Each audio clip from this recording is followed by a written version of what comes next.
we had aviation mechanics contacting us last year, March, April, May, who had detected high levels of radiation in the compressors that an airplane is held at about 2,500 feet of the pressure that's at 2,500 feet. And to do that, when you're way up high, they have to compress the atmosphere and run it through filters and pump it into the airplane. And we know that back in March, April, and May of last year, several planes landed in the United States, and the people got off, and they were radioactive, and it went away pretty quickly. But that would also imply the filters were radioactive. And we found that. We had radiation mechanics contacting us and telling us that the filters on the airplanes were highly contaminated. They had Geiger counters, too, and they were qualified to use them.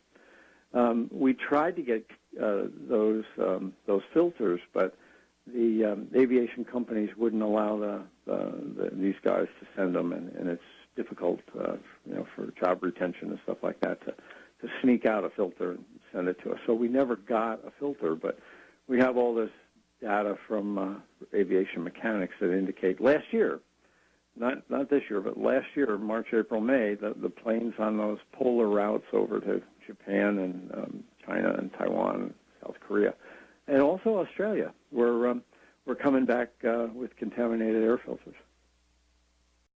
That's too short-sighted. It doesn't do anything. You have to change yourself, and we'll never do that because the dollars now. It's everybody wants $1 and a toy. Everybody's got a cell phone that'll make pancakes and rub their balls, so nobody wants to rock the boat. Nobody wants to change. Don't change anything, and we're in a nice downward glide. I call it circling the drain. That's what I'm going to call my next book, Circling the Drain.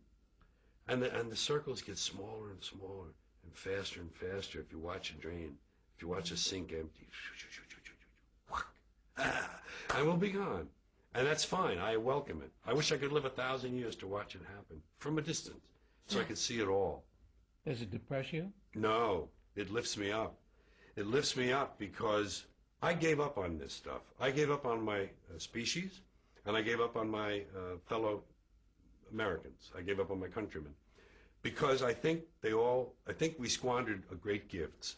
I think humans were given great, great gifts. Walking upright, binocular vision, opposable thumb, large brain, making tools. Make tools, large brain, make better tools. Talk, have to link language. You take this, put in here. We learned language, the brain got bigger, language. We grew. We had great gifts, and we gave it all up for both money and God. God and mammon, both. We gave it up to the high priests. It's your job. It's God's will. That's what they say. People say it's God's will.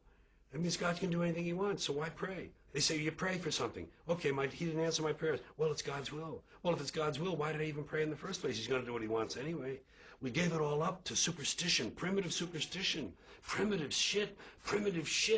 Invisible man in the sky looking down, keeping track of what we do, make sure we don't do the wrong thing. If we do, he puts us in